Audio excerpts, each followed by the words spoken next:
Salam damai saudaraku.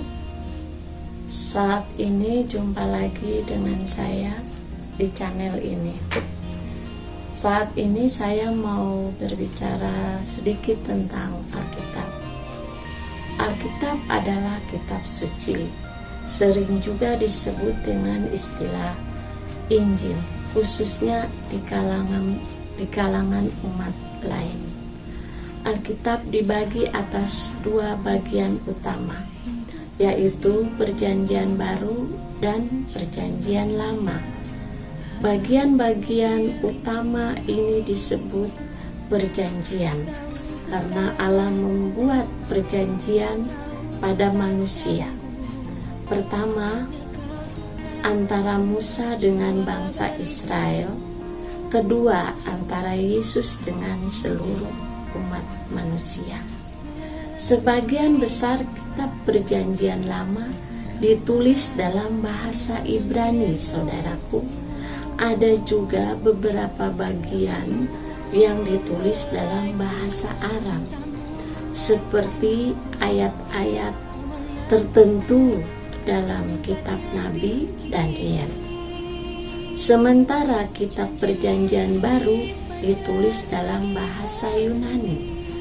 Pembagian Alkitab terdiri dari 66 kitab atau buku, 39 kitab atau buku termasuk dalam kelompok Perjanjian Lama, 27 kitab atau buku termasuk dalam kelompok Perjanjian Baru. Semua kitab atau buku ini terbagi menjadi pasal-pasal. Berdasarkan isinya, Perjanjian Lama dapat dikelompokkan menjadi 5 bagian utama yang terdiri dari 5 kitab Taurat, 12 kitab sejarah, 5 kitab puisi, 5 kitab para nabi besar, dan 12 kitab para nabi kecil. Sedangkan pengelompokan untuk Perjanjian Baru terdiri atas 4 kitab Injil, 1 kitab sejarah, 21 kitab-kitab Rasul, dan 1 kitab Wahyu, saudaraku. Janji Allah dalam kitab Perjanjian Lama secara garis besar, kitab Perjanjian Lama memuat tentang sebuah janji, yaitu janji Allah atas bangsa Israel yang disampaikannya melalui Musa. Semua kitab dalam Perjanjian Lama menyinggung janji tersebut. Misalnya, bagian Perjanjian Lama yang disebut kitab para nabi memuat pesan yang dikirim Allah kepada umatnya lewat utusan khusus yang disebut nabi. Para nabi tersebut menyampaikan janji Allah tentang kedatangan Raja yang agung dan masa depan yang indah, saudara.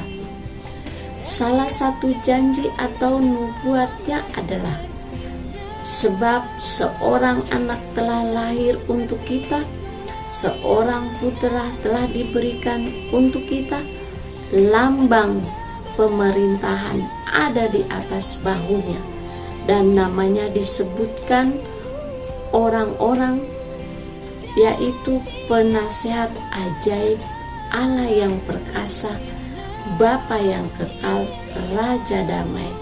Ada dalam Yesaya 9 ayat 5, saudaraku. Janji Allah digenapi dalam kitab Perjanjian Baru, saudaraku. Perjanjian Baru menuturkan bagaimana janji Allah menjadi genap. Semua orang menyaksikan dan mencatatnya dengan cermat. Demikianlah, saudaraku, sedikit bahasan tentang Alkitab. Mari kita belajar selalu dari Alkitab. Semoga diberkati. Thank you.